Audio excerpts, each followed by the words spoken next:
है ना। जलवायु से क्लाइमेट चेंज को, ऋतु असंतुलन को समझ में आ रही चीज़ें, समझ में आ रहा है, ठीक है। आज मैं एक छोटी सी चीज़ आपको लिखवाऊंगी। ये बेसिकली आप ये समझ लीजिए, इसको आपको ठीक से समझना है और समझ करके याद भी करना है। मेरा पेपर तो ऐसा है, आउट पेपर रहता है ना, ये क्वेश्चन पेपर में आएगा क्वेश्चन, उसको मैं आपको विधिवत लिखवा रही हूँ ताकि आप ठीक से लिख पाओ। कुछ शब्द आपके लिए कठिन होंगे, उनको आप अपने आप से बना के लिख नहीं पाओगे, ठीक है। तो मैं उसका उत्तर लिखवा रही हूँ। मुझे भी अगर कहा जाए कि आप लिख दीजिए ना इसको बिना लिखे खुद से पहले, तो मैं शायद बोल बोल के लिखवाऊँ तो इतना अच्छा नहीं लिख पाऊँगी, इसलिए लिखे हुए से आपको लिखवा रही हूँ, ठीक है। चलिए, तो जो प्रेम सिंह जी ने लेक्चर आपका लिया है, उस लेक्चर को ही एक्सप्लेन करना है, क्योंकि उन्होंने पूरा अध्याय उस 45 मिनट 50 मिनट के लेक्चर में पूरा कर दिया है। लेकिन हमको समय लगेगा, आपको समझने में समय लगेगा, धीरे धीरे समझ में आएगा, ठीक है। हम शुरू हो चुके हैं ना, क्लास रेडी है, ठीक है।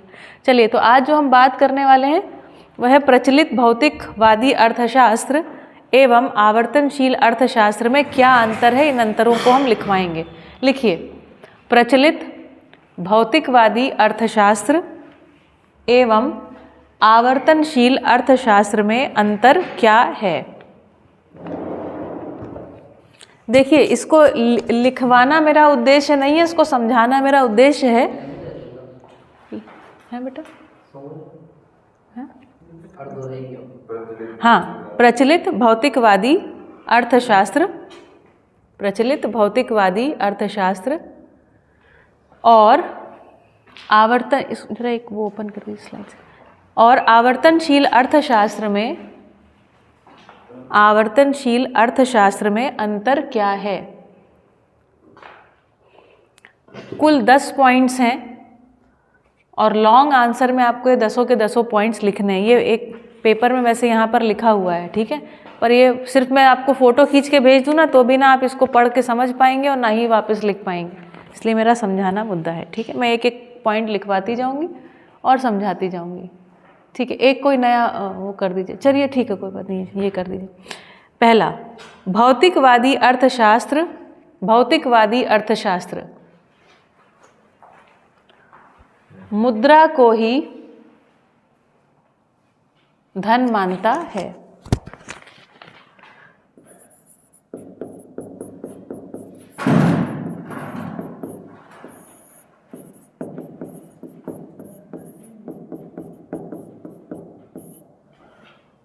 भौतिकवादी अर्थशास्त्र मुद्रा को ही धन मानता है और प्राकृतिक ऐश्वर्य को, और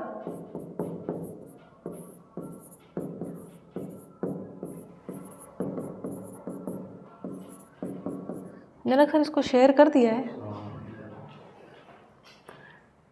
और प्राकृतिक ऐश्वर्य को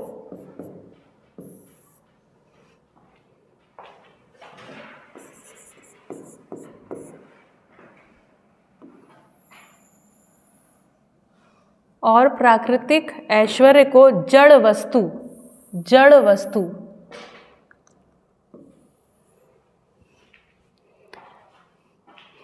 भौतिकवादी अर्थशास्त्र किसको धन मानता है? मुद्रा को। और जितनी प्राकृतिक वस्तुएं इनको क्या मानता है? ये सब जड़ वस्तुएं हैं, है ना। जबकि आवर्तनशील अर्थशास्त्र, आवर्तनशील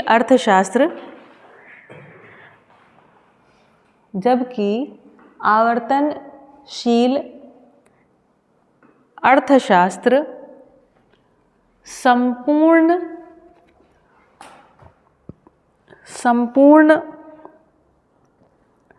प्राकृतिक ऐश्वर्य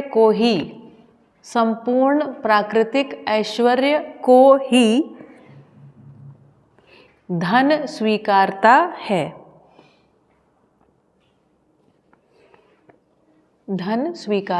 है। और प्रतीक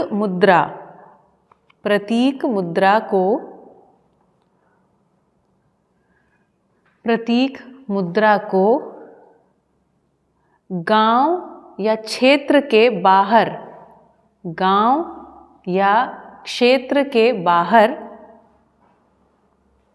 विनिमय का माध्यम मानता है।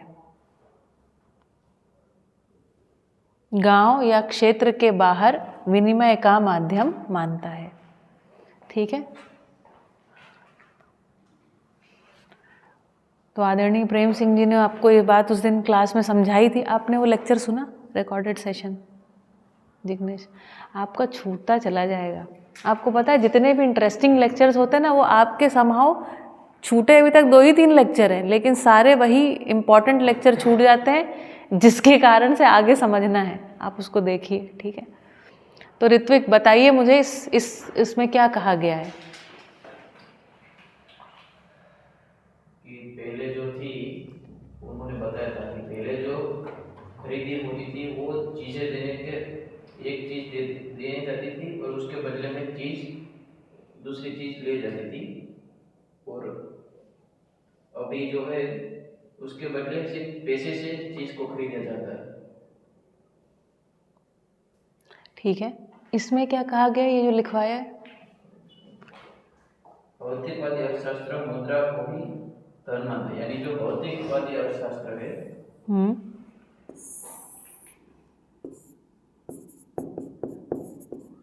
बोलो बोलो। वो मुद्रा यानी कि जो एक माध्यम है, मनी, पैसा, उसको ही धन मानता है, और बाकी की जितनी भी प्राकृतिक चीजें हैं उन सबको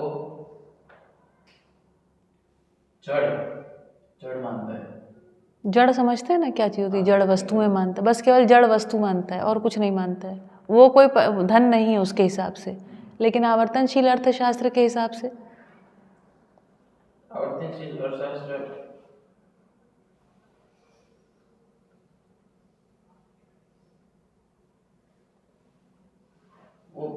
आवर्तनशील जो अर्थशास्त्र है वो प्रकृति के सारे चीजों को भी धन मानता है, और उसके सिवाय जो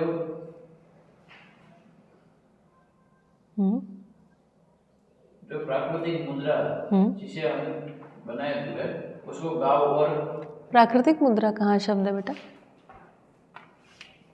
प्रतीक मुद्रा है ना? प्रतीक मुद्रा। प्रतीक मुद्रा मतलब लिख लीजिए, उसका मतलब है पेपर मनी। पेपर मनी को प्रतीक मुद्रा कहते हैं।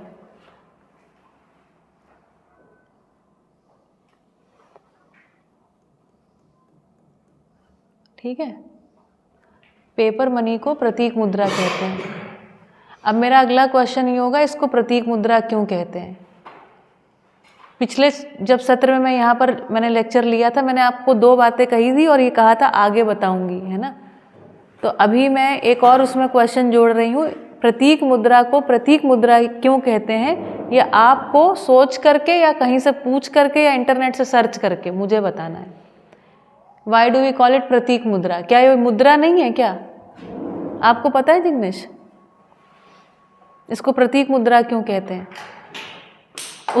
और आपको एक इसका क्लू दूं इस पहेली को सुलझाने का। हर एक नोट पर इसका उत्तर लिखा हुआ है। हर एक नोट पर इस बात का उत्तर लिखा हुआ है कि इसको प्रतीक मुद्रा क्यों कहा जाता है। कोई साइन, प्रतीक का मतलब क्या होता है? सिंबल। लोगो नहीं, सिंबल। उसका ये प्रतीक है, ऐसा प्रतीक है, लेकिन ये वस्तु नहीं है। जैसे हमारा जो झंडा होता है ना, मैं पहले प्रतीक क्या होता है वो समझा देती हूँ। जैसे हमारा झंडा होता है, झंडे में 3 रंग होते हैं कि नहीं होते हैं? ऊपर होता है लाल रंग, नीचे हरा रंग। तो ये हरा रंग किस चीज़ का प्रतीक है? हरियाली का। तो क्या ये हरियाली है? ये हरियाली तो नहीं है, ये क्या है? हरियाली का प्रतीक है। तो ऐसे ही जो पेपर मनी आपके पास है ना, वो मुद्रा नहीं है, वो क्या है? मुद्रा का प्रतीक है। अब आपको मुझे ये उत्तर देना है, तो फिर मुद्रा क्या है? ठीक, ये आपको सोचना है, पूछना है। इंटरनेट से भी सर्च करेंगे तो आपको उत्तर मिल जाएगा, ये कठिन नहीं है, पर सोचना है। ये शायद बात हुई नहीं है, या हुई है तो ठीक से नहीं हुई। इसको एक बारी और कर देती हूँ। ध्यान से देखिए बेटा, जो पहले होता था वो होता था वस्तु विनिमय, वस्तु के बदले वस्तु। ठीक है, तो पुराने ज़माने में भी बता रहे थे 1893 तक या 1900, हाँ 1893 तक, है ना, वस्तु विनिमय चलता रहा। अपने को किसी को लेना देना नहीं था पैसा वैसा क्या होता है। तो भारत में तो वस्तु विनिमय ही चलता रहा, और जगहों पर थोड़ा बहुत जो चलता होगा पता नहीं, मुझे उतना इतिहास पता नहीं है, ठीक है, आप भी इसको देख लीजिएगा। लेकिन कुल मिलाकर के मुझे इतना पता है ये वस्तु विनिमय अभी भी चल रहा है। वस्तु विनिमय चलता है, जिसको वाटकी व्यवहार कहते हैं ना अपने इधर, वाटकी व्यवहार अभी भी चलता है कि नहीं चलता है? कोई किसी के घर, हमारे यहाँ तो ऐसे कहते हैं भाई किसी ने कुछ दिया तो उसकी वाटकी खाली नहीं दी जाती, उसमें भी कुछ सामान ले करके हम देने जाते हैं, है ना।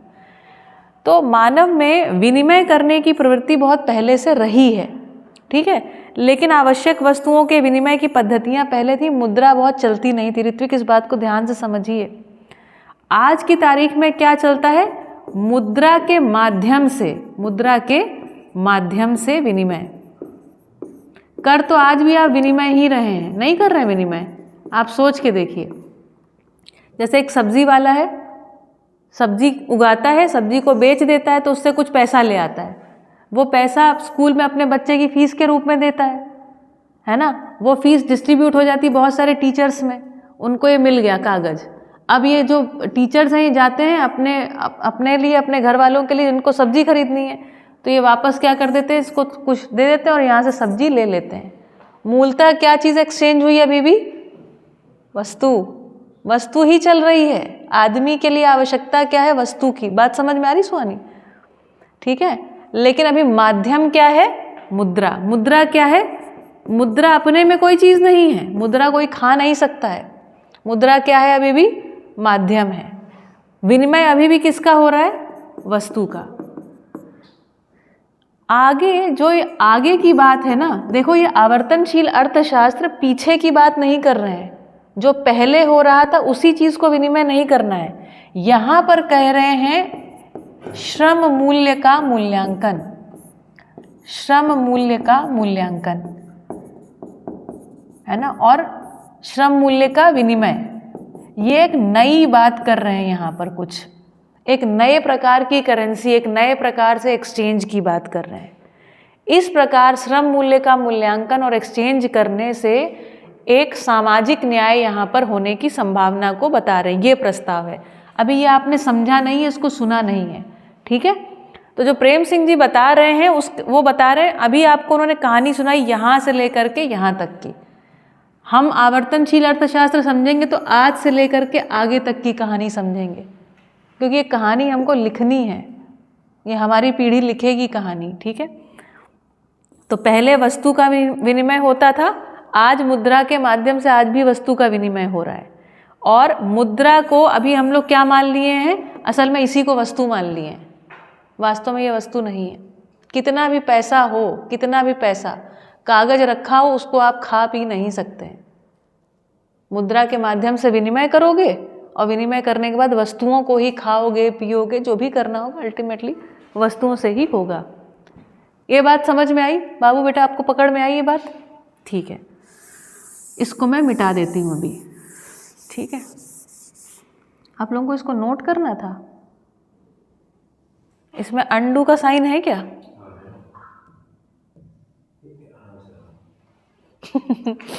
चलिए ठीक है, तो आप प्लीज़ इसको नोट डाउन कीजिए, आवर्तनशील अर्थशास्त्र।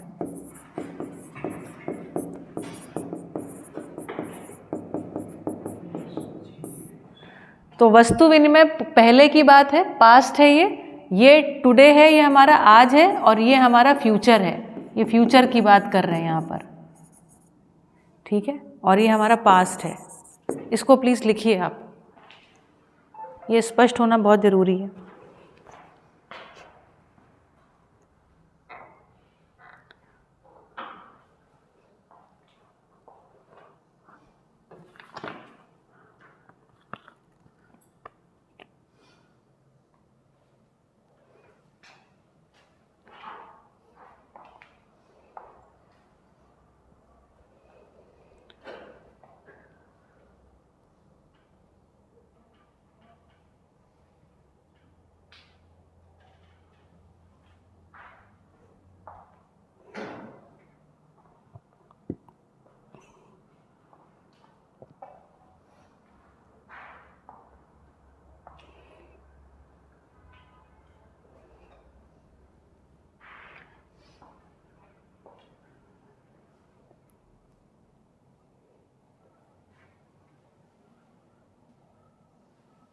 ये लिखा हुआ है आज मुद्रा के माध्यम से वस्तु विनिमय कर रहे हैं। आज भी मुद्रा के माध्यम से वस्तु का ही विनिमय हो रहा है, हमेशा वस्तु का ही विनिमय होना है।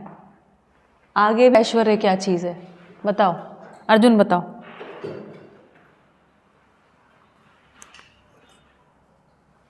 आपने पीछे वाले 20 सेशन सुने ऋत्विक? पिछले वाले जो 20 सेशंस थे वो सुन लिए आपने? वो नहीं सुना?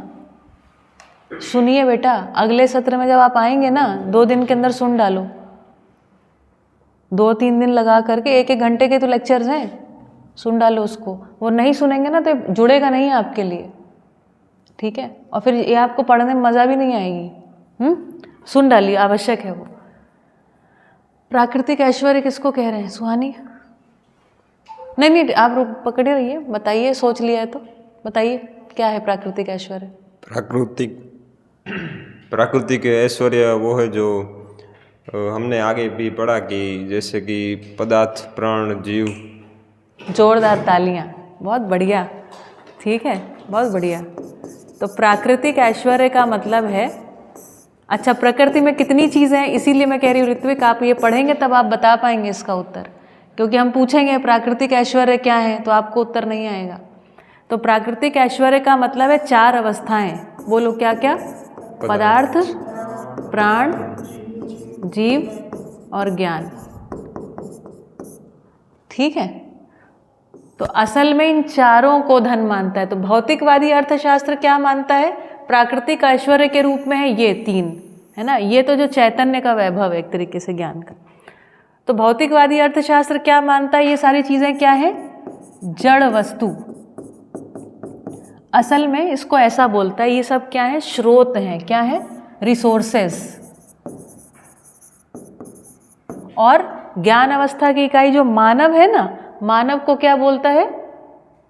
Human resource, labour. समझ में आया? जबकि आवर्तनशील अर्थशास्त्र ऐसा नहीं मानता है। ये क्या है? रिसोर्सेज हैं। रिसोर्स को क्या करते हैं? उनका दोहन और शोषण करते हैं, उनका यूटिलाइजेशन करते हैं। तो इसको जड़ वस्तु मानता है, स्रोत मानता है। और स्रोत का क्या करता है? दोहन और शोषण। स्रोत, इसको मैं हटा दूं, अभी आप लोगों ने लिख लिया ना? बहुत बेसिक डिफरेंसेस हैं ये।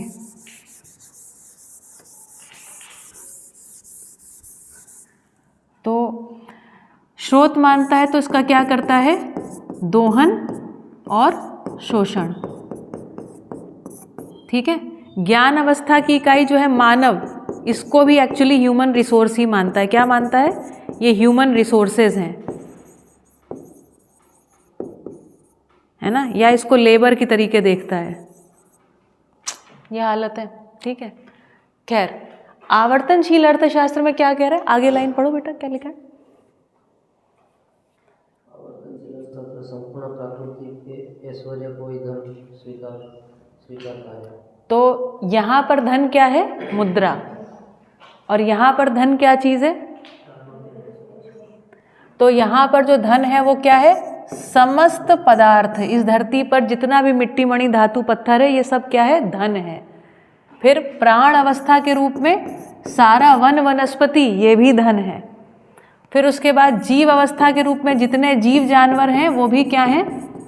धन है, धन। और जितना भी ज्ञान अवस्था के रूप में मानव है, ज्ञान अवस्था के रूप में समस्त मानव। तो ज्ञान अवस्था के रूप में जो मानव है ना, मानव में भी 3 प्रकार की चीज़ें हैं। एक होता है उसका जो तन होता है, सभी मानवों के सभी तन, है ना? सभी मानवों के तन, शरीर, सभी मानवों का मन और सभी मानवों का धन। मानव का धन वो होता है, जैसे प्रकृति में गेहूं उगता है, रोटी नहीं उगती है, तो वो मानव का क्या हो गया? धन।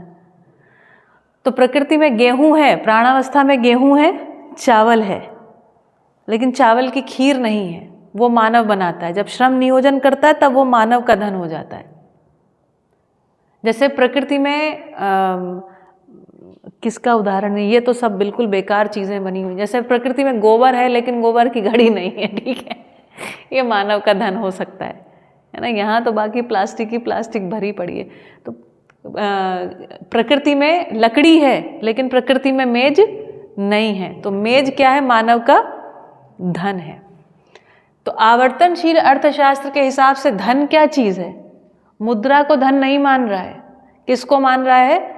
पदार्थ को, प्राण को, जीव जानवरों को, ज्ञानावस्था में तन मन धन को। ठीक है।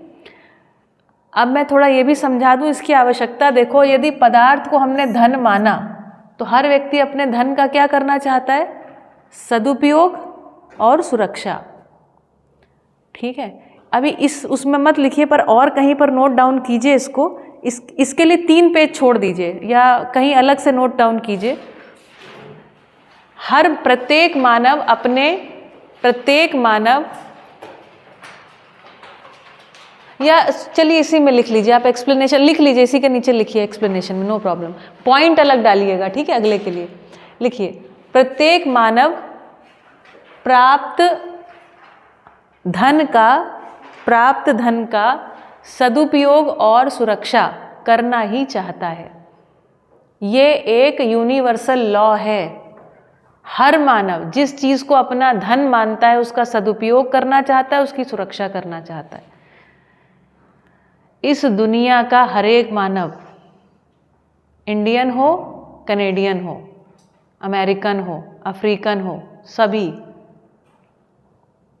प्रत्येक मानव अपने धन का सदुपयोग और सुरक्षा करना चाहता है।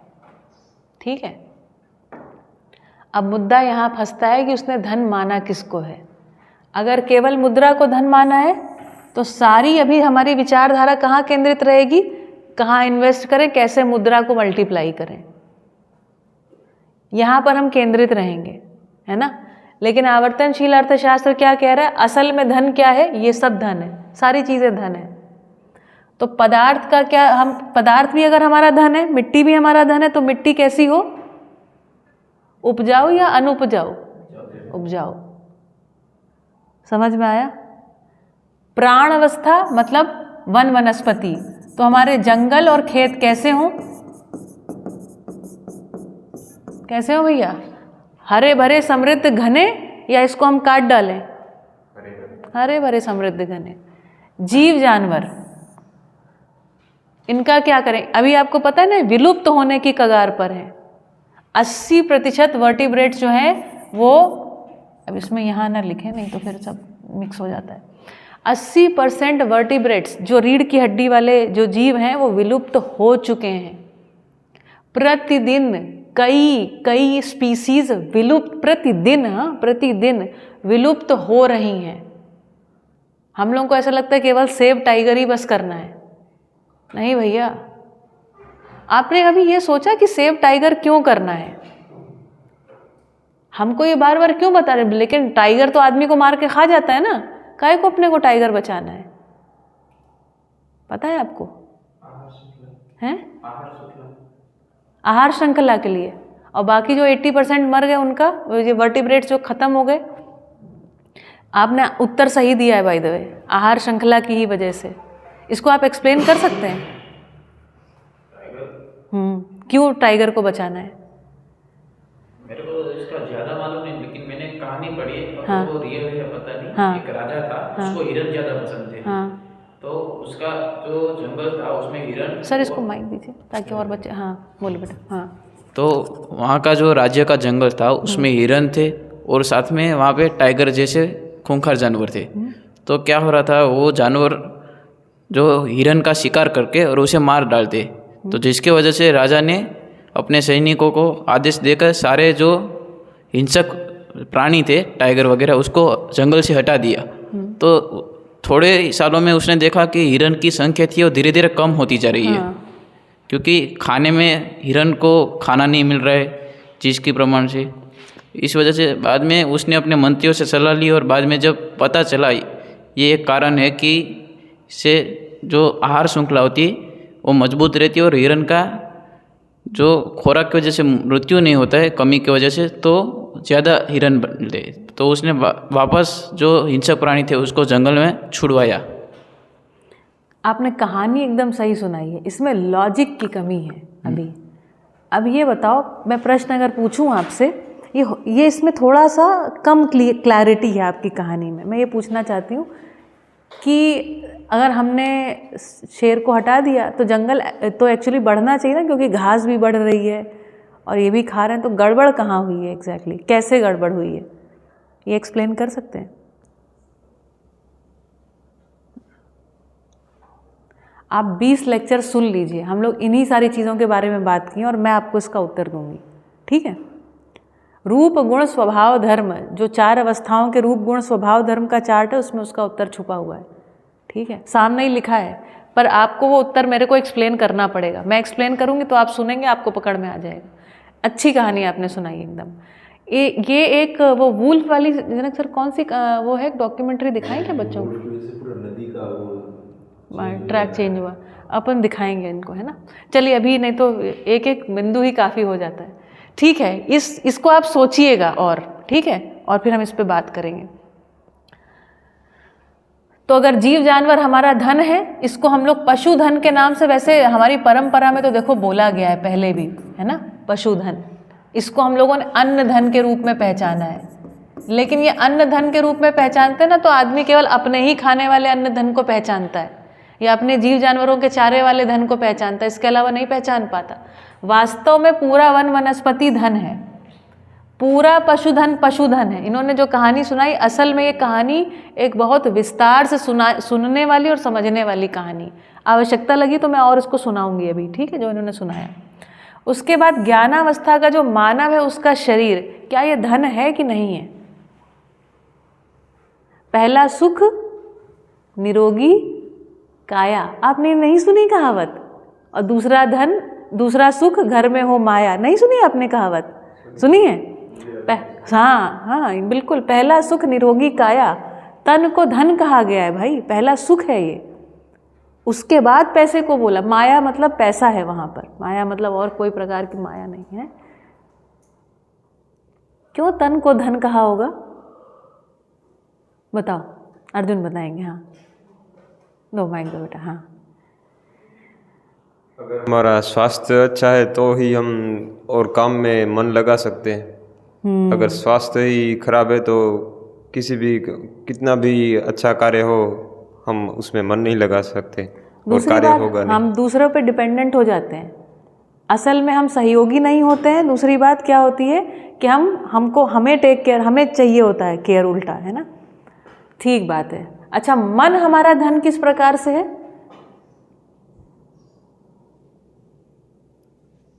शरीर का सभी कुछ मन से ही होता है, थिंकिंग हो या कोई आइडिया हो तो मन से ही होता है। इसीलिए मन तो शरीर में सबसे आगे रखेंगे। मन और तन में ऊपर किसको रखेंगे आप? मन, तन और धन, इसमें अगर 1 2 3 करना हो तो किसको 1 रखेंगे, किसको 2, किसको 3? तीनों ही इक्वल होंगे, पर थोड़े से मार्जिन से मन आगे, दूसरे पे तन और तीसरे पे धन। बहुत बढ़िया, मैं भी ऐसा ही करूँगी।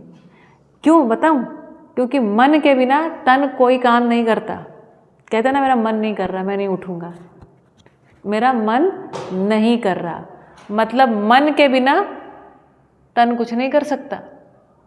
मन है आपकी मानसिकता। ये प्रश्न आएगा 1 2 3, इसको अरेंज कीजिए, है ना, इसमें प्राथमिकता। तो मन का मतलब होता है मानसिकता,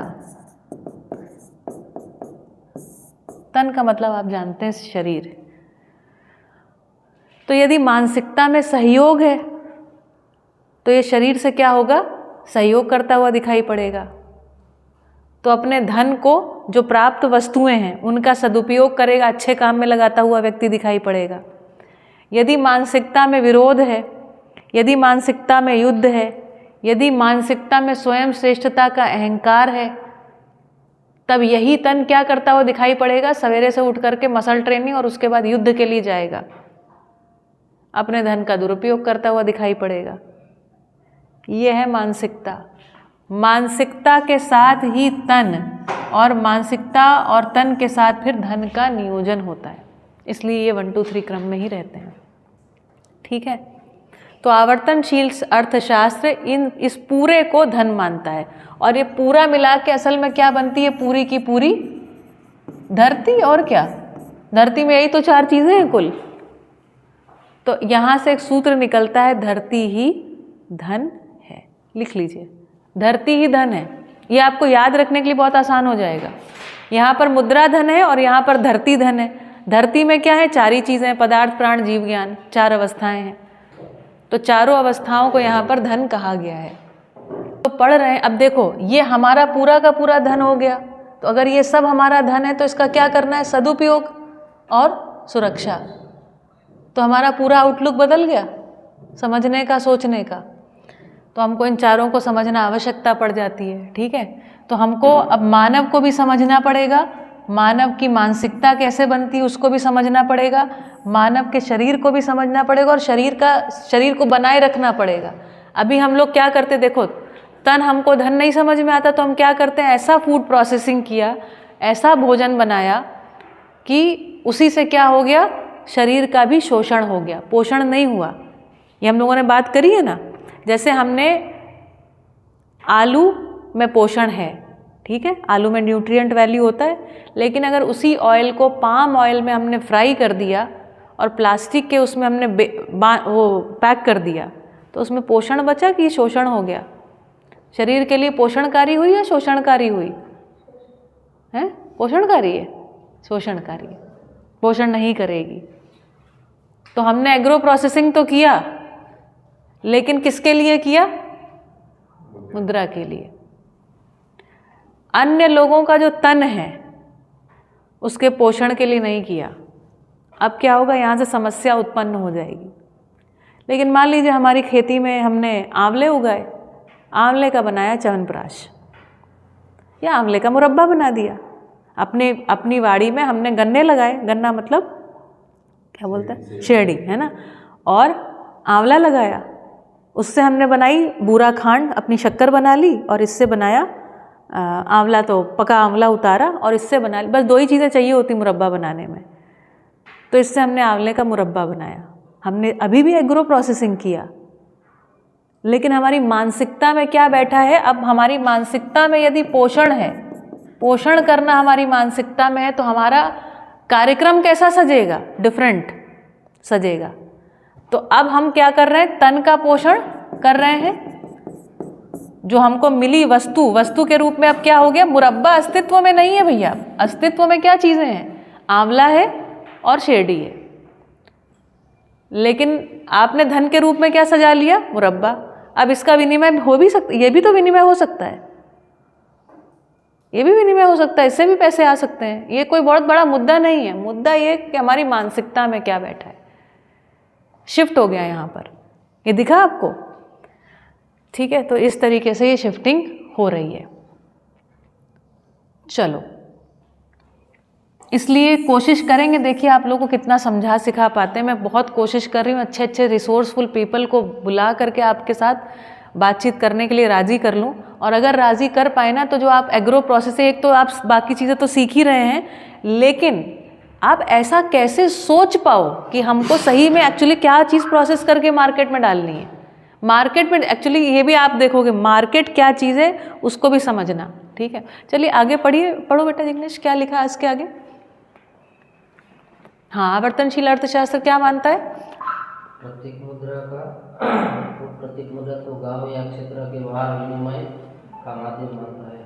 हाँ, तो आवर्तनशील अर्थशास्त्र में भी मुद्रा है, यहाँ पर भी ऐसा नहीं कि यहाँ मुद्रा है नहीं, लेकिन यहाँ पर जो मुद्रा है ना, गांव के बाहर विनिमय की चीज़ है। गांव के अंदर वस्तुओं का विनिमय कर ले रहे हैं हम, और वो कैसे होगा ये आपको हमारा सेशन 19 आपको देखना पड़ेगा, जब आपको परिवार मूलक स्वराज्य व्यवस्था समझ में आएगी कि हम कैसे एक्सचेंज कर रहे हैं, और ऐसा एक्सचेंज जिससे पोषण हो, जिससे धरती जो है लगातार उपजाऊ बनी रहे। धरती में आवर्तनशीलता, उपजाऊ पने की आवर्तनशीलता बनी रहे, ठीक है। आप जब उस देखोगे तो आपको पकड़ में आ जाएगा, मोटा मोटा आपको अभी भी पकड़ में आ जाएगा। तो मुद्रा क्या है, यहाँ से बाहर जब हमको एक्सचेंज करना है तब। क्यों? क्योंकि सब सामान ही सामान ले लेके थोड़ी एक्सचेंज करने जाओगे, ठीक है। तो उससे बाहर की वस्तु, वहाँ पर मुद्रा बहुत बहुत न्यूनतम भाग है, ये न्यूनतम भाग है, यहाँ पर न्यूनतम भाग के रूप में आता है। और इसका जो हेडेक है ना, ये हर एक व्यक्ति को नहीं लेना है, ये कुछ समितियां बन के इसका निर्णय होगा, ये भी आपको पढ़ाएंगे आगे, ठीक है। मुद्रा न्यूनतम भाग है, छोटा सा भाग है, गांव से बाहर इसकी आवश्यकता है, ठीक। अब ये सेंटेंस समझ में आया? एक बार फिर से पढ़ो। बाबू बेटा जी आप पढ़ो, क्या लिखा था, पढ़ भी दो समझा भी दो। भौतिकवादी अर्थशास्त्र मुद्रा को ही धन मानता है और प्राकृतिक ऐश्वर्य का जड़ वस्तु, जबकि बस रुक जाओ, इसको समझाओ मेरे को, क्या लिखा है इसमें, ये क्या लिखा हुआ है?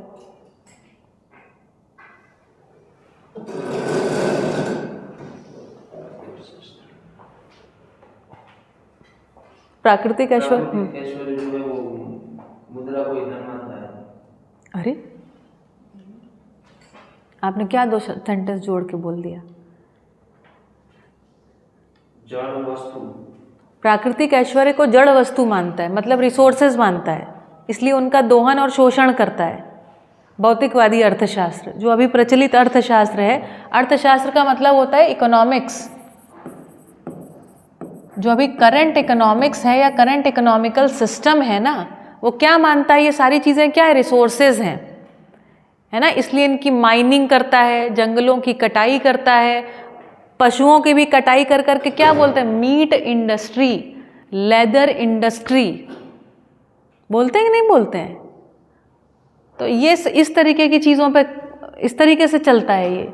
और यहाँ पर क्या कह रहे हैं, आवर्तनशील अर्थशास्त्र क्या कह रहा है, आवर्तनशील अर्थशास्त्र संपूर्ण प्राकृतिक ऐश्वर्य का ही धन स्वीकारता है और प्राकृतिक मुद्रा को गांव या प्रतीक मुद्रा को बेटा, प्रतीक मुद्रा को गांव या क्षेत्र के बाहर विनिमय का माध्यम मानता है। हाँ समझ में आया क्या कह रहा है? नहीं समझ में आया? यही तो समझा रहे हो। आवर्तनशील अर्थशास्त्र के लिए धन क्या है, पूरा ये पदार्थ, प्राण, जीव, ज्ञान, ये सब का सब पूरा का पूरा धन है इसके हिसाब से। भैया इसको रुको और थोड़ा समझाती हूँ, आप लोग थोड़ा भूल गए हैं लग रहा है, सॉरी। हाँ ये जो धरती है, या मैंने आपको पहले भी बताया, जब आदमी इस धरती पर आया होगा तो इसमें पूरी बढ़िया मिट्टी, मणि, धातु, पत्थर चारों रहे होंगे, प्राण अवस्था के रूप में वन वनस्पति रहे होंगे, जीव जानवर रहे होंगे कि नहीं रहे होंगे, ठीक है। और इस धरती पर धीरे धीरे धीरे धीरे बहुत सारे मानव आ गए। तो ये धरती किसकी है भाई? धरती किसकी है? किसके लिए है धरती? ये इस धरती पर, इस धरती के प्रत्येक मानव का समान अधिकार है, समान अधिकार। जब मानव धरती पर आया था, है ना, जैसे अभी कितना भी पोल्यूशन हो रहा है, जैसे दिल्ली में बहुत सारे लोग रह रहे हैं, सारे लोगों को प्रॉब्लम हो रही है, लेकिन लोगों के पास क्या ये ताकत है कि वो इंडस्ट्री को बंद कर दें? होनी चाहिए कि नहीं होनी चाहिए? शुद्ध हवा का अधिकार है लोगों को कि नहीं है? कितने लोगों को शुद्ध हवा का अधिकार है या होना चाहिए? सबको। भैया अभी मेरी बात पकड़ में आ रही है आपको?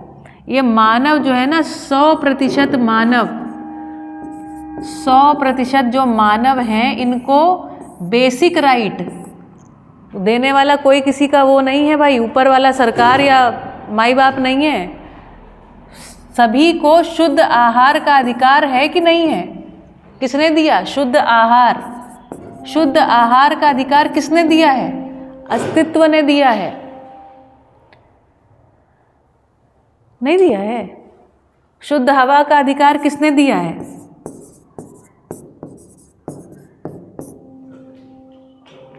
प्रकृति ने दिया है, अस्तित्व ने दिया है। कैसे दिया है? ये जो फेफड़े हैं तुम्हारे, ये ऑक्सीजन को अब्जॉर्ब करते हैं और कार्बन डाइऑक्साइड को रिलीज करते हैं। पेड़ों के साथ इनकी एक पूरकता है। तो ये अधिकार किसने दिया है? प्रकृति ने, अस्तित्व ने दिया है भाई। शुद्ध पानी का अधिकार किसने दिया है?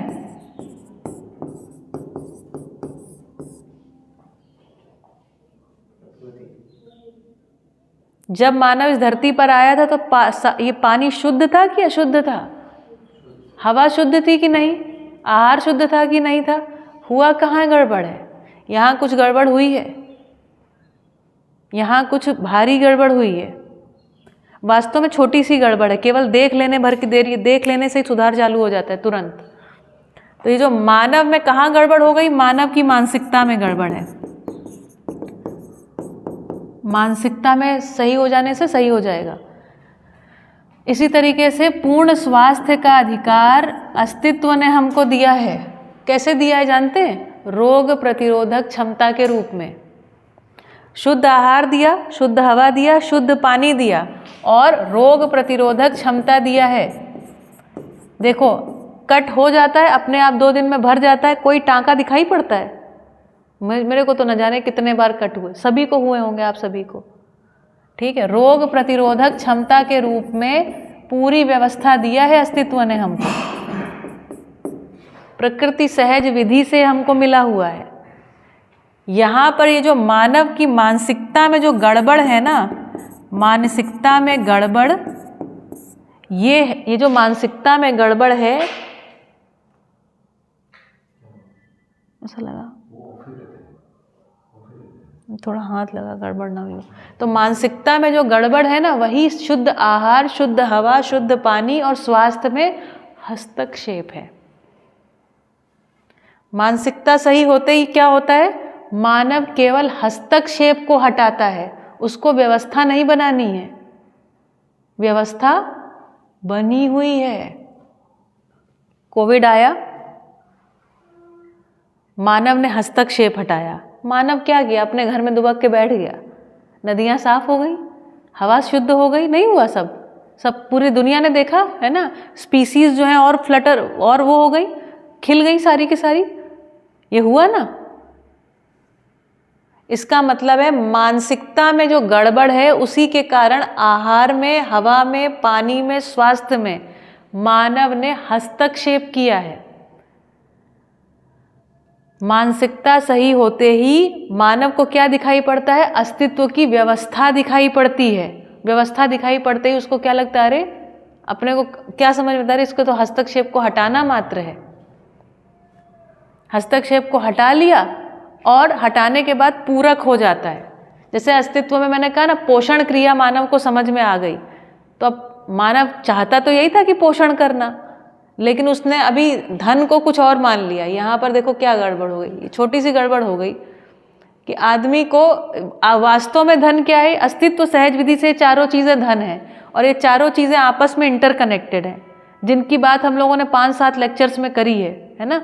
तो ये चारों चीज़ें आपस में इंटरकनेक्टेड हैं, और इसने क्या मान लिया? Paper money. अच्छा, मुद्रा को भी नहीं। मज़ेदार बात पता है क्या है? शब्द है प्रतीक मुद्रा। पेपर मनी को हम लोग धन माने हुए हैं। कुछ नहीं होने वाला, गड़बड़ हो रही यहाँ पर। मुद्रा की आवश्यकता यहाँ पर भी, लेकिन यहाँ पर ये सब समझ करके है। समझने के बाद डिज़ाइन बदल जाता है उसका, बढ़िया तरीके से जिएगा आदमी। ठीक है, अभी क्या है, ये जो छोटी सी चीज़ है ना, ये बहुत बड़ी हो गई है, और ये सबको क्या मान लिया है? रिसोर्सेस। तो क्या हो रहा है? एक्सप्लॉयटेशन। एक्सप्लॉयटेशन हो रहा है तो क्या हो रहा है उससे? क्लाइमेट चेंज, पोल्यूशन और वॉर। 3 प्रॉब्लम्स आई हैं। क्या क्या? क्लाइमेट चेंज, ठीक है, पोल्यूशन और इकोनॉमिक वॉर। इकोनॉमिक कॉरिडोर के बारे में पढ़ लीजिएगा आप लोग, ठीक है? नहीं तो मैं तो बताऊंगी आगे जब आएगा, आवश्यकता पड़ेगी। आपको पता है ऋत्विक? अपने सर हिलाए। इकोनॉमिक कॉरिडोर के बारे में पता है? सुना है ये शब्द? पता नहीं है, ठीक है, हम बात करेंगे आगे आकर के।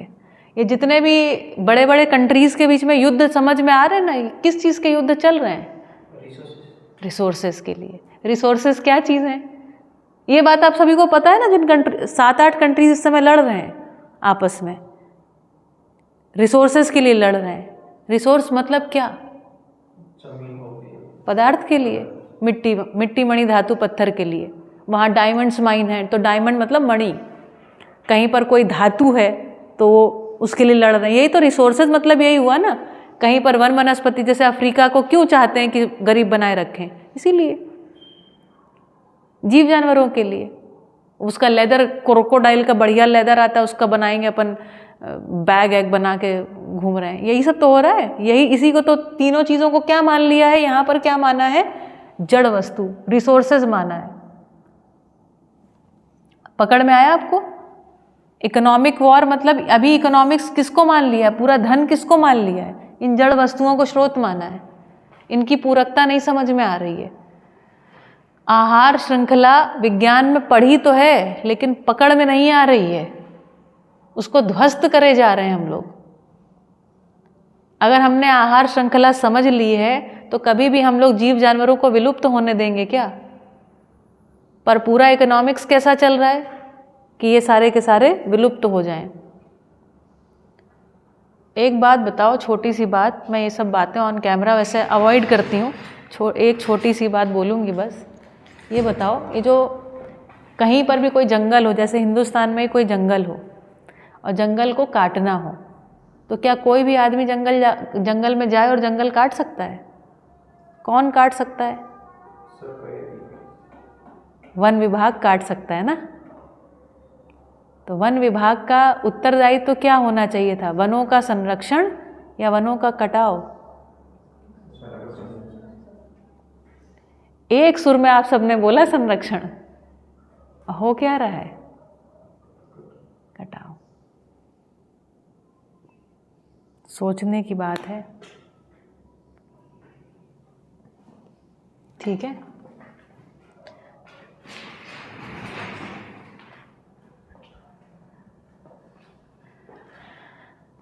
तो भैया, शुद्ध आहार, शुद्ध हवा, शुद्ध पानी, स्वास्थ्य और यथार्थ शिक्षा। यथार्थ शिक्षा, जो वस्तु जैसी है वही वस्तु, उस वस्तु को वैसा ही हर मानव संतान को बताया जाए। क्या ये अधिकार सबके पास नहीं होना चाहिए? होना चाहिए। इसका उदाहरण मैं बार बार एक दो तरीके से देती हूँ। वही क्या उदाहरण देती हूँ कि जैसे कोयला है ना, कोयला, तो कोयला क्या है जिग्नेश? ईंधन है?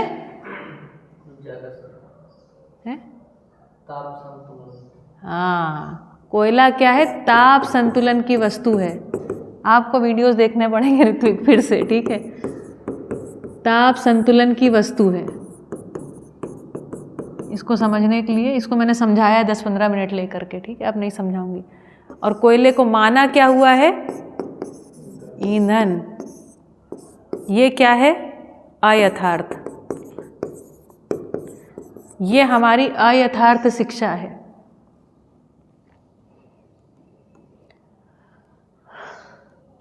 ये क्या है? यथार्थ शिक्षा।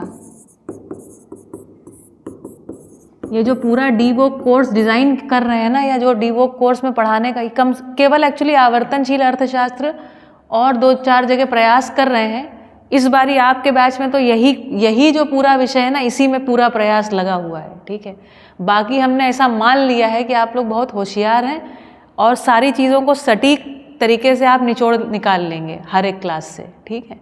क्योंकि अभी गवर्नमेंट नॉर्म्स के हिसाब से भी तो हमको चलना है कुछ जगहों पर, ठीक है। तो हम अभी अपने आप में विश्व की पहली ऐसी जगह है जहाँ आवर्तनशील अर्थशास्त्र पुस्तक को एज इट इज़ पढ़ा पा रहे हैं, ठीक है। इसलिए गौरव का विषय है, मेरे लिए तो बहुत गौरव की बात है ये, क्योंकि मैं अपने आप में पहली टीचर बन गई ऐसी, आप पहले स्टूडेंट बन गए, ठीक है। ये भी तो बात है ना, केवल आपके लिए थोड़ी, मेरे लिए भी। तो ये यथार्थ शिक्षा है। तो इसी तरीके से जैसे अभी हमने धन के रूप में क्या स्थापित कर दिया, हर एक मानव संतान के दिमाग में धन के रूप में क्या स्थापित कर दिया। देखो भैया, जैसे धन है, अब जैसे कैसे बताऊं मैं, हाँ, जैसे धन है, ठीक है, तो धन को बता दिया क्या है? मुद्रा। तो क्या बता दिया उसको? अयथार्थ।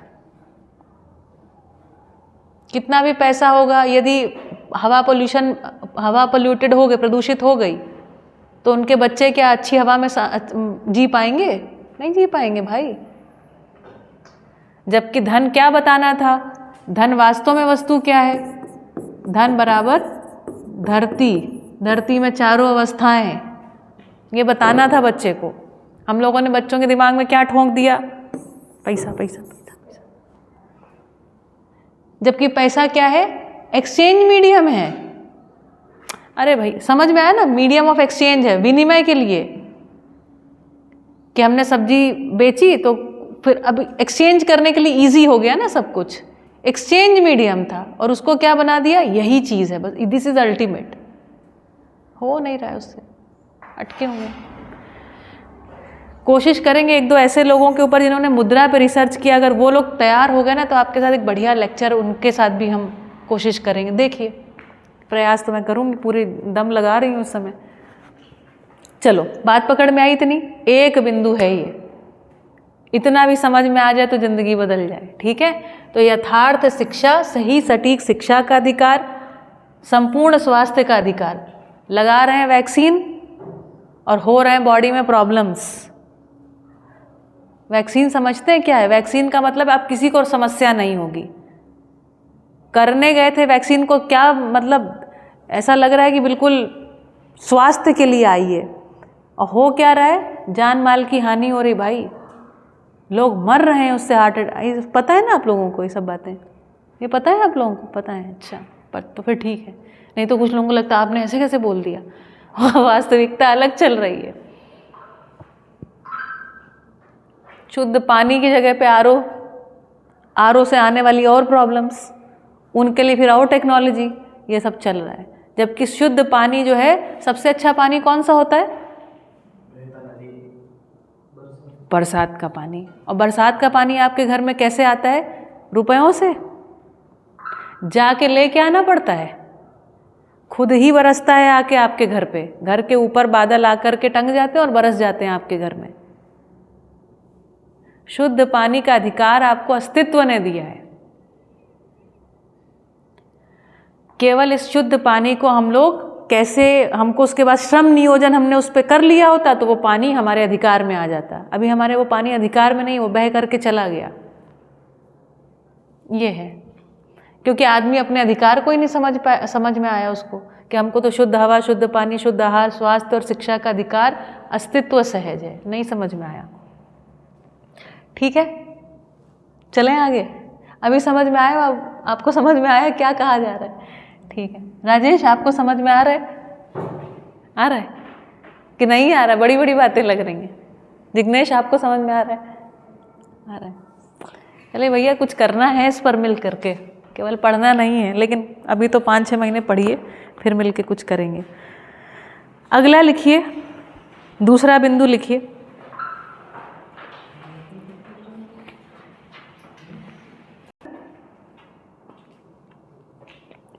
भौतिकवादी अर्थशास्त्र लोभ आधारित, लोभ का मतलब होता है लालच।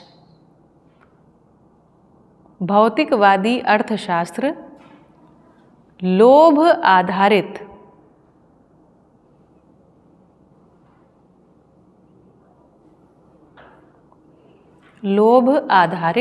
व्यक्तिगत पूंजी, व्यक्तिगत मतलब पर्सनल, व्यक्तिगत पूंजी के लाभ पर केंद्रित है।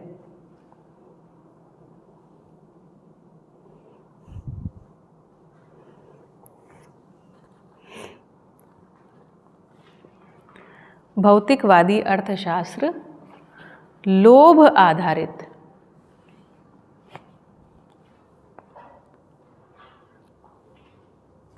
व्यक्तिगत पूंजी के लाभ पर केंद्रित है।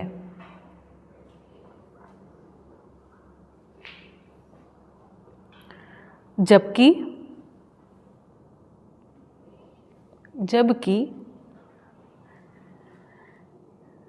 आवर्तनशील अर्थशास्त्र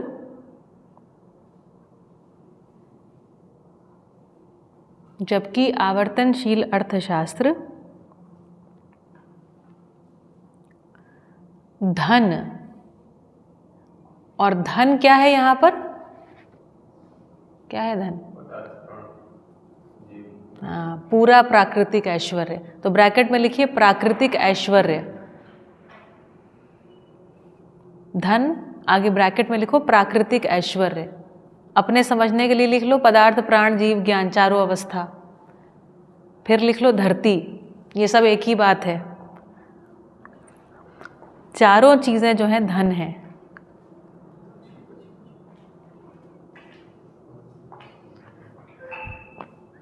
ना, आवर्तनशील अर्थशास्त्र जो है धन अर्थात प्राकृतिक ऐश्वर्य या फिर पदार्थ, प्राण, जीव, ज्ञान या फिर पूरी धरती है ना।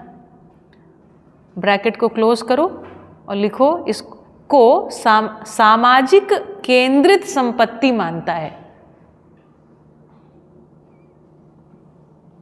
को सामाजिक केंद्रित संपत्ति मानता है।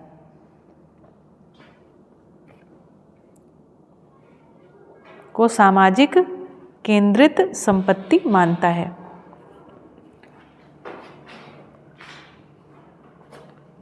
बताओ भाई, इसको पढ़ो, समझो और समझाओ।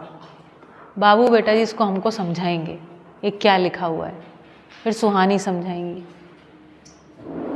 ट्राई करो, ट्राई करना पड़ेगा।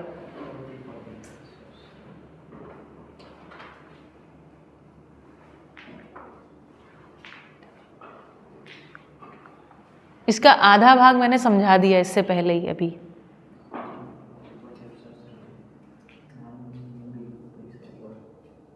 उसको नहीं समझाओ ऋत्विक, मेरे को समझाओ अगर समझ में। उस क्या सहयोग तो बेटा साथ में मिल के करेंगे ना, लेकिन ऐसा नहीं करो। बोलो बोलो, आपको समझ में, आप समझाओ, समझाओ। ऋत्विक आप ही समझाओ, कोई बात नहीं, उसको अभी ध्यान में आ जाएगा थोड़े दिन में, थोड़े समय में। भौतिकवादी अर्थशास्त्र रोग आधारित व्यक्तिगत पूंजी पर लाभ केंद्रित है। यानी कि जो भौतिकवादी अर्थशास्त्र है वो जो लोग होते हैं उसकी पूंजी यानी कि उसकी जो मूड़ी, उसके पास जो पैसा है उसके ऊपर केंद्रित है। बोलो और फिर आगे। लेकिन आवर्तनशील अर्थशास्त्र धन, प्रकृति एवं पदार्थ, प्राण, जीव, ज्ञान यानी पूरी पृथ्वी को केंद्रित संपत्ति मानता है। यानी कि जो आवर्तनशील अर्थशास्त्र है वो पूरी पृथ्वी यानी कि जो पदार्थ आ गया, जमीन है, सब ज्ञान है, उन सबको धन मानता है। किसका धन मानता है? सबका, सबका धन मानता है। That is the difference. बहुत बढ़िया। आपको बात समझ में आई कि केवल आपने बताई है? समझ में आई। समझ में आई। ये कह रहा आवर्तनशील अर्थशास्त्र कह रहा है ये जो, अरे आवर्तनशील अर्थशास्त्र कह रहा है ये जो पूरी की पूरी धरती है ये किसकी है? सबकी है। सबकी धरती है भाई।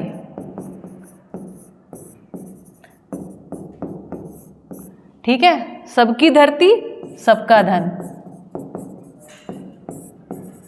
और ये वाली बात क्या कह रही है? यहां क्या चल रहा है? संपत्ति कैसे है? सबकी धरती, सबका धन, सबकी धरती, सबकी संपत्ति।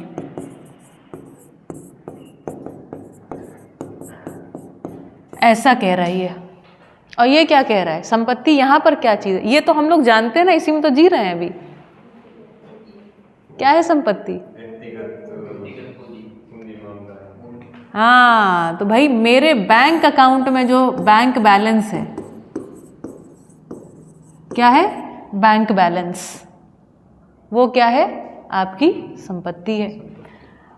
फिर आपके नाम पर जो जमीन है वो क्या है? आपकी संपत्ति है। और क्या है आपका धन? हाँ, आपने जो अपने नाम पर, वही जमीन पे फिर घर बना लो, फिर तो बहुत सारी चीज़ें हो गई। नाम पर जो घर आदि है ये सब आपकी संपत्ति है। अब इस पे तो ऐसे बहुत कुछ लिख सकते हैं, हमारे कपड़े, हमारा ये सब, वो सब अब नहीं लिख रही हूँ। यहाँ पर 2 चीज़ों पे बात करती हूँ, बस आपको बताने के लिए बता रही हूँ, है ना, इसका कोई और उद्देश्य नहीं है। ये जो ज़मीन है ना, कितने लोगों को लगता है कि ज़मीन उनकी अपनी है? अर्जुन, आपको लगता है ज़मीन हमारी अपनी है? सभी मानो कि नहीं, वो तो उधर है। अभी तो वैसे मत सोचो, ये इधर क्या है आपके, जो अभी हमारे नाम पे जैसे मान लो ये ज़मीन है, मेरे नाम पे है, वो मुझे मेरी ही लगती है ऐसे।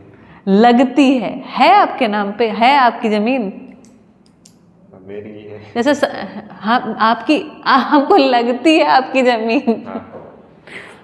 जैसे अच्छा, जो आप घर बनाते हैं, जो प्लॉट करते हैं, आपको पता है ये एक तरीके की एक लाल किताब होती है, क्या बोलते हैं उसको? लाल बुक ना, रेड बुक होती है, आप लोगों को पता, आपको पता है ना? बताओ, अच्छा आप बताओ, अगर आपने देखी तो ये ज़मीन आपकी होती है? क्या है फिर ये? बताओ देखें कि कितना पता है, सोचने की बात है।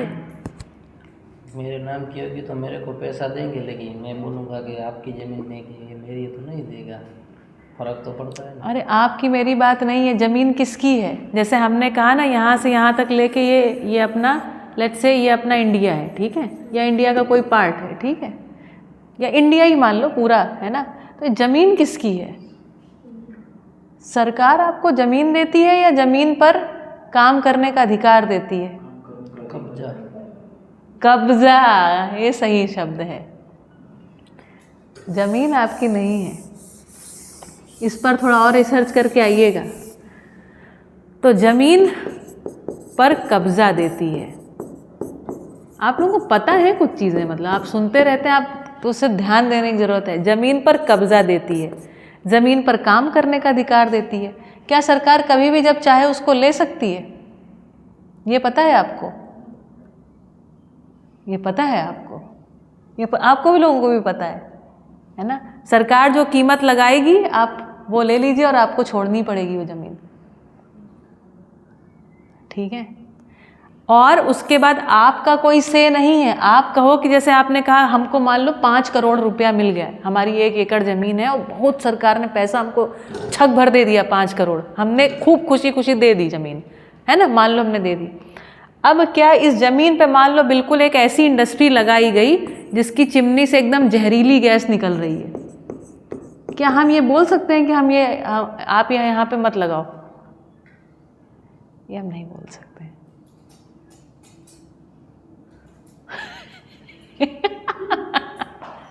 लेकिन शुद्ध हवा का अधिकार तो था ना सबको।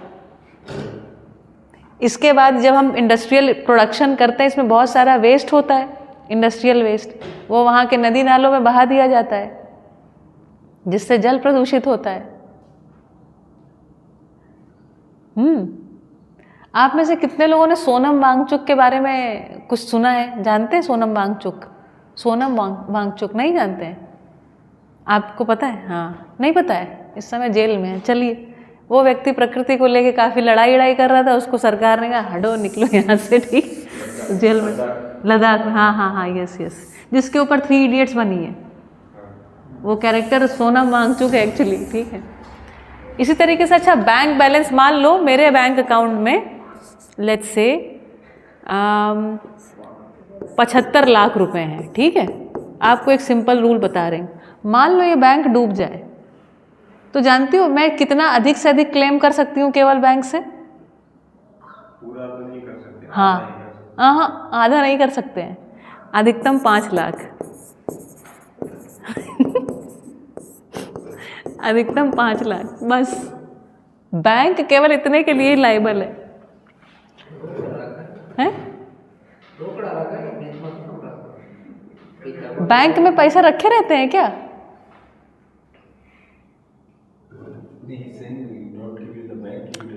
वो तो ठीक, अच्छी बात है ना। अच्छा, पैसा बैंक घर में रख लिया, बहुत सारे लोग रखे हुए थे। करेंसी को एक समय कह दिया कि भैया अभी तक ये करेंसी चल रही है, आज शाम 8 बजे से ये करेंसी नहीं चलेगी।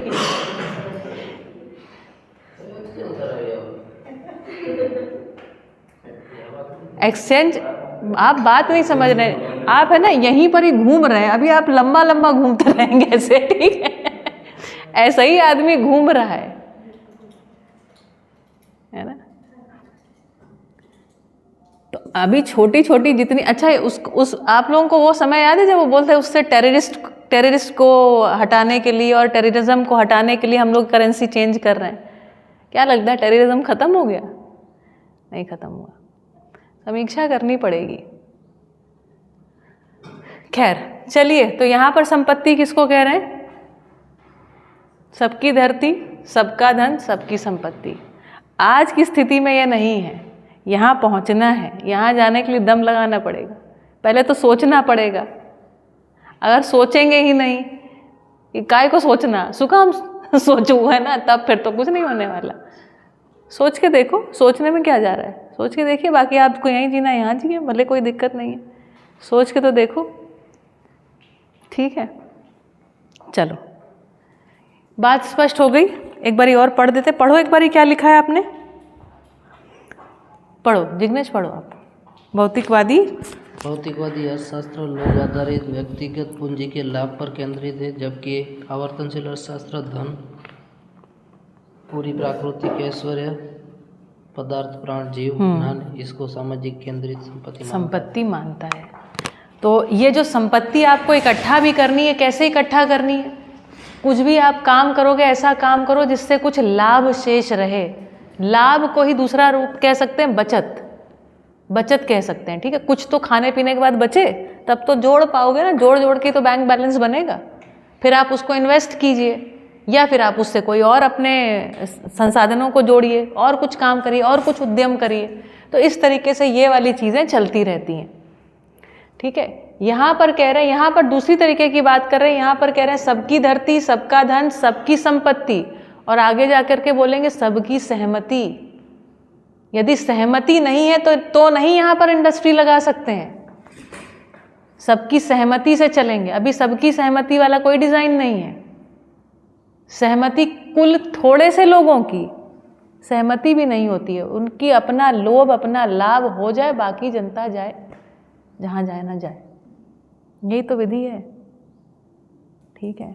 और पूरी जनता के पास सोचने समझने का टाइम नहीं है। उसको शिक्षा कैसी दी जा रही है? सेल्फ सेंट्रिक होने की शिक्षा हम सभी को दी जा रही है, और हम सब हो रहे हैं बड़े मज़े से, ठीक है। चलो एक बिंदु और लिखते हैं, अपने पास थोड़ा समय है, लिखिए। लिखो भाई।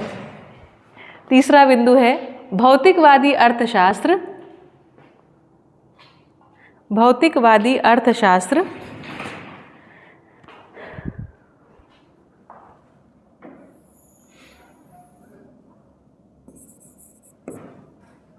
मानव को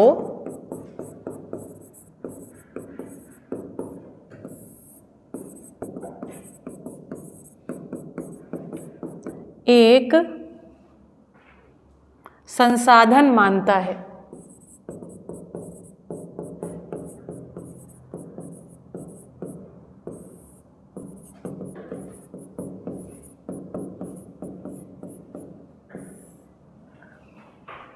भौतिकवादी अर्थशास्त्र मानव को एक संसाधन मतलब रिसोर्स मानता है। आप इंग्लिश में भी लिख सकते हैं ना, एक संसाधन मानता है।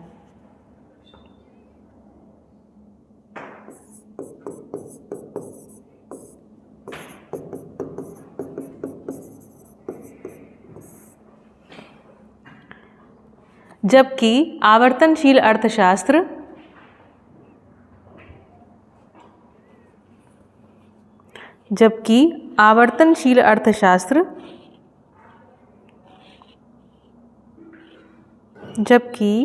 आवर्तनशील अर्थशास्त्र प्रत्येक मानव को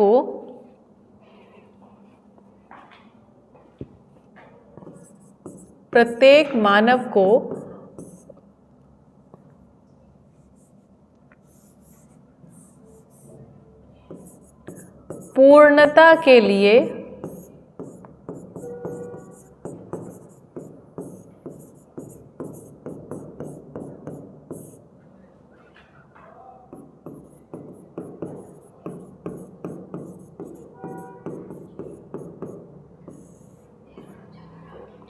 पूर्णता के लिए प्रयासरत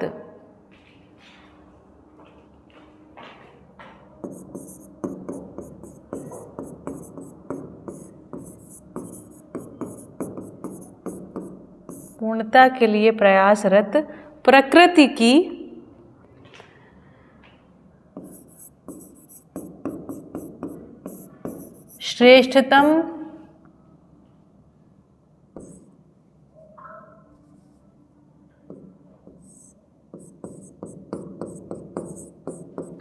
श्रेष्ठतम चैतन्य इकाई मानता है।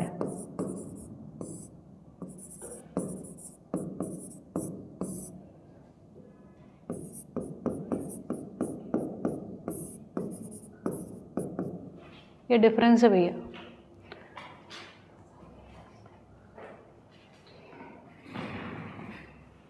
इसका क्या मतलब हुआ? इसका मतलब ये हुआ, लिख लिया, ठीक से लिख लिया, यहाँ लिखा भी हुआ है, पूर्णता के लिए प्रयासरत प्रकृति की श्रेष्ठतम चैतन्य इकाई मानता है। ठीक है, इसका मतलब ये हुआ, ये जो भौतिकवादी अर्थशास्त्र है, इसको ये नहीं पता धरती पर मानव है क्यों, मानव का प्रयोजन क्या है नहीं पता, विकास क्रम विकास क्या है, जागृति क्रम जागृति क्या है नहीं पता है, विज्ञान को भी नहीं पता है। विज्ञान जो है केवल विकास क्रम के बारे में बात करता है, ना विकास के बारे में, ना जागृति क्रम के बारे में, ना जागृति के बारे में। केवल ह्यूमन बॉडी कैसे इवॉल्व हुई है यहाँ तक अभी तक साइंस सोच पाया है, उसके आगे नहीं सोच पाया है।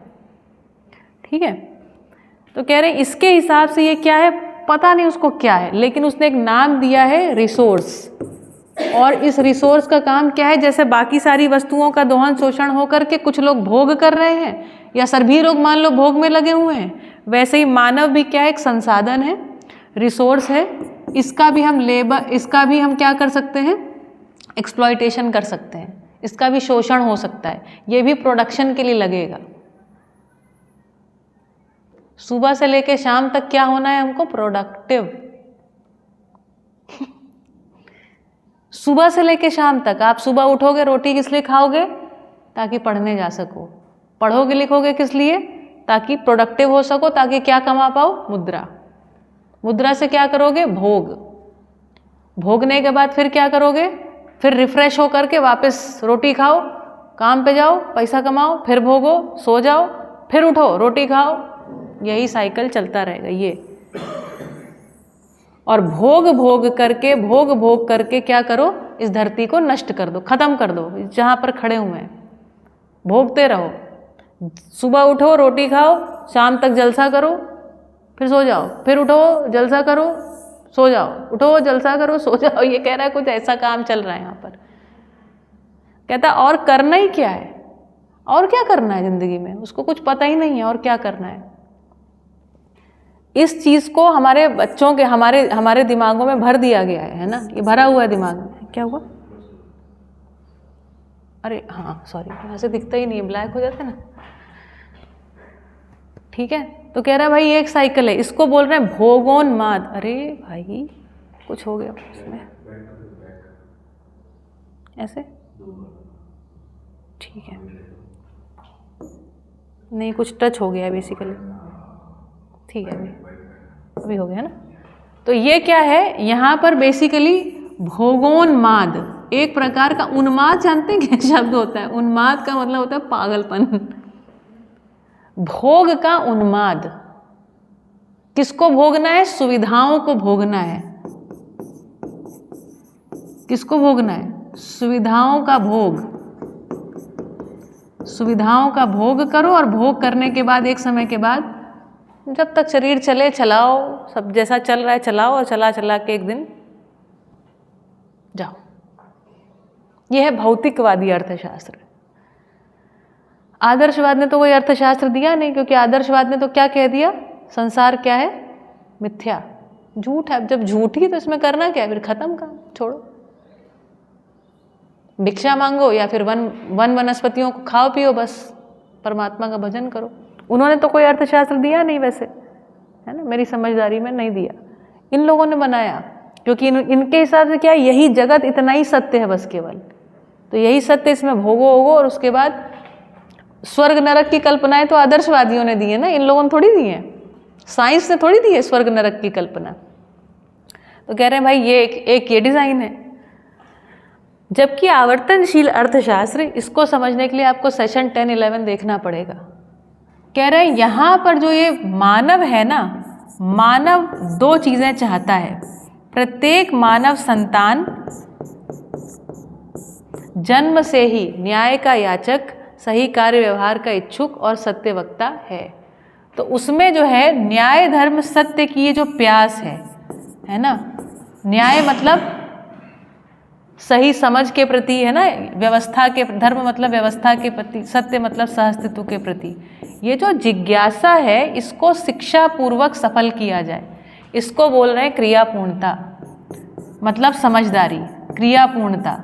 वो इस पूरे अस्तित्व को समझना चाहता है, सही सही यथार्थ समझ चाहिए उसको। तो कह रहा है क्रियापूर्णता मतलब, अरे भाई क्या हो जाता है, यथार्थ समझ, उसको पूरी की पूरी यथार्थ समझ चाहिए, जिसको दूसरी भाषा में हमने पहले बोला है संस्कार। इसमें ना ये कहीं कुछ गंदे हाथ लगे हैं जना, कि यहाँ पे बच्चों ने कुछ यूज़ किया है, इसको गीले कपड़े से पोंछना पड़ेगा, इसलिए हो रहा है ये, ठीक है। तो यथार्थ समझ और संस्कार, है ना, इसको बोल रहे हैं क्रियापूर्णता। मानव जिस क्रिया के लिए भैया यहाँ आया वो पूरी नहीं हुई है अभी तक, उटपटांग कुछ समझ करके कहीं अटके हुए हैं।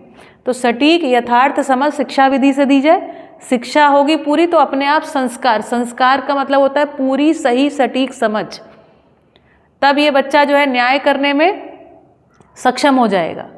धर्म का मतलब है व्यवस्था और सत्य का मतलब है सहअस्तित्व। सहअस्तित्व मतलब चारों अवस्थाओं में संतुलन को बना के रखेगा।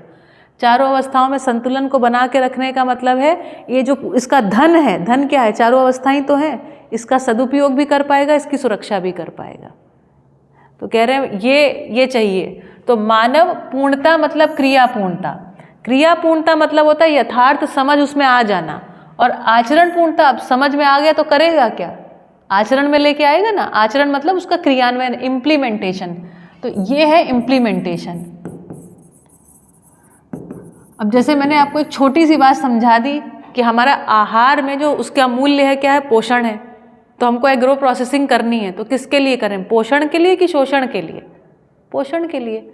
एक समय पे इसका इम्प्लीमेंटेशन होगा। तो ऐसे होते होते पूरी मानव जाति का जो आचरण है वो क्या हो जाए, एक समय में पूर्णतया सही हो जाएगा। तब अपने आप क्या है, एक व्यवस्था उद्गमित हो जाएगी, उसको कह रहे हैं आचरण पूर्णता। ये कार्यक्रम बताया गया है यहाँ पर। तो मानव जाति सवेरे उठ रही है, रोटी खा रही, रोटी किस लिए खा रही है, क्रियापूर्णता के लिए, यथार्थ समझ के लिए, ताकि समझ में आ जाए। और समझ में आने के बाद फिर रोटी किस लिए खा रही है, ताकि ये धरती जैसी, स्वर्ग जैसी सुंदर है, ये सुंदर बनी रहे। और इस सुंदरता पे खाना पीना तो चलेगा ही चलेगा, है ना। खाना पीना ज़्यादा अच्छा चलेगा कि कम अच्छा चलेगा, हाँ क्या लग रहा है, कम अच्छा होगा कि ज़्यादा अच्छा हो जाएगा। अगर ये धरती देखो भाई पदार्थ, हाँ किसी ने बोल दिया ज़्यादा अच्छा। तो अगर मिट्टी जो है उपजाऊ है ना, बीज समृद्ध हैं, पानी स्वच्छ है, हवा बढ़िया है, तो स्वास्थ्य ज़्यादा अच्छा होगा कि कम अच्छा होगा, ज़्यादा अच्छा होगा। तो ये बताओ हॉस्पिटल कम होंगे कि ज़्यादा, कम होंगे। ये विकास हुआ या फिर जगह जगह हॉस्पिटल खुल जाए, ये विकास है। अभी हमारा विकास का मापक क्या है, मल्टी स्पेशलिटी हॉस्पिटल जिस सिटी में ज़्यादा है उसको क्या मानते हैं, विकसित। चलो थोड़ा एक ये बात कर लेते हैं, आज की आखिरी बात, अब इसके आगे बिंदु नहीं लेंगे, ये भी एक अच्छी चीज़ आएगी, है ना। तो हमारे पास अभी हम लोगों ने पढ़ा होगा ना, विकसित देश अविकसित देश, है ना, विकसित देश और अविकसित देश। बताओ ऋत्विक, अविकसित देश कौन से हैं, या अर्ध विकसित या अल्प विकसित देश, ऐसा पढ़ा ना आप लोगों ने। हाँ, डेवलप्ड एंड अंडर डेवलप्ड या लेस डेवलप्ड कंट्रीज, कौन से अविकसित देश हैं,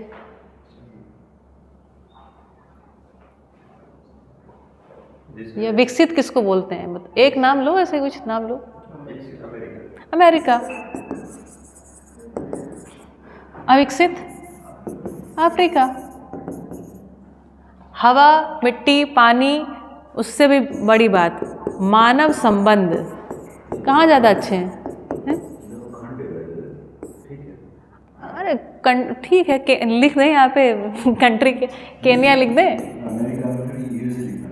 वही चलो ठीक है, सॉरी, ठीक है, यूएसए है ना, उगांडा, तंजानिया, ऐसे जितने को लिख दें। वो सही बात है, वो कह रहे हैं खंड है, वो द्वीप है ना, देश नहीं है ये। तो मानव संबंध कहाँ ज़्यादा अच्छे हैं?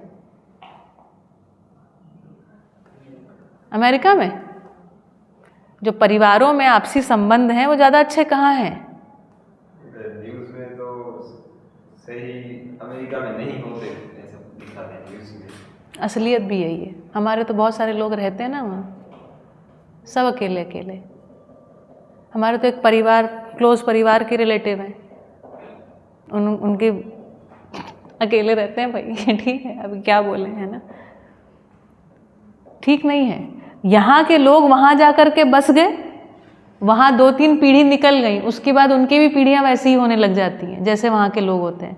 उससे पहले तक पैसा कमाने के लिए यहाँ के लोग खूब अच्छे से रहते हैं, फिर खूब सारा पैसा आ जाता है, अगली पीढ़ी फिर वहाँ के जैसी हो जाती है। ये है वहाँ की रियलिटी, है ना। जनक सर केन्या से बैठे हुए हैं, इनके दादाजी 100 साल पहले यहाँ से चले गए थे। हम लोगों ने बैग गियर लगाए यहाँ के लिए, कुछ नहीं है वहाँ, हमें लगता है, खैर, है ना। वो तो आपको देखना हो तो आप जाके भी देख सकते हैं, थोड़ा पढ़ भी लीजिएगा तो भी दिखाई पड़ेगा। तो अगर हम देखें लाइफ क्वालिटी जो है ना, लाइफ क्वालिटी आपस में, पहले तो मानव संबंध, मानव और प्रकृति संबंध। देखो अमेरिका जो है वो चाहता है कि अफ्रीका के रिसोर्सेज ले लिए जाएं, है ना। तो ये बेसिकली क्या है?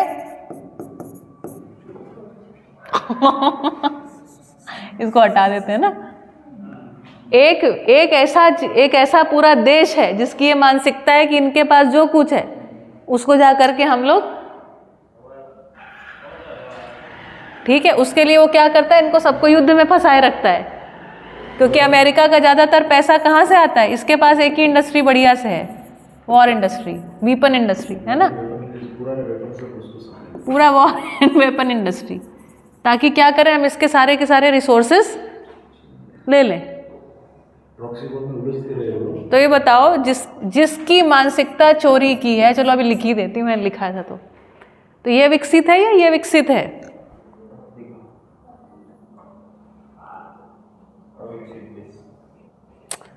भारत को भी अल्प विकसित, अर्ध विकसित कहते हैं। विकासशील, धन्यवाद। अब ये भी विकास करना चाह रहा है, शील लगा हुआ है, बढ़िया, विकासशील है ये, है ना। एक समय पर इसको कहा गया है, नो, क्या बोलते हैं, land of, no, not the super power, land of, वो सपेरे को क्या बोलते हैं, स्नेक चार्मर्स, है ना। तो ऐसे से सब शब्द रहे, वो अभद्र शब्द ना बोले जाए ना, ठीक है। भारत ने कभी भी किसी कंट्री पर वॉर नहीं किया, युद्ध नहीं किया।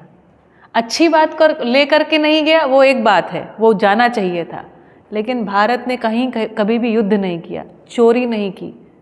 ये विकसित हुआ या इंग्लैंड, जिसने हर जगह जा के चोरी करी, हर जगह जा के युद्ध किया, वो विकसित कहलाएगा। ये भी इधर ही आता है, बाय द वे, है ना, यूरोप। कौन विकसित है? सोचना पड़ेगा भैया, किसको विकसित कह रहे हैं। कभी कभी हम लोग ऐसे अच्छे शब्द लेते हैं और उसमें गलत अर्थों को प्लेस कर देते हैं। जैसे आपको एक आखिरी उदाहरण देती हूँ, एक शब्द है एंटीबायोटिक्स। एंटीबायोटिक्स क्या मतलब होता है? इसका हिंदी या गुजराती आपको पता है क्या है? पता है आपको? इसको बोलते हैं प्राण रक्षी। प्राण रक्षी दवाइयाँ, ऐसा। मैं हिंदी मीडियम स्कूल में पढ़ी हूँ, है ना। फिर हमको एक समय के बाद कॉलेज में तो इंग्लिश ही चलती है, तो हमको इंग्लिश भी सीख गए अपन, फिर अंग्रेजी भी बोलने लग गए, सब हो गया। देखो तो एंटी का मतलब क्या होता है? अगेंस्ट, अगेंस्ट, उसके विरोध में। एंटी मतलब होता है विरोध, विरोधी। बायो का क्या मतलब होता है? बायो का मतलब होता है बेटा लाइफ, लाइफ। तो प्राण की विरोधी, और यहां नाम क्या दिए हैं?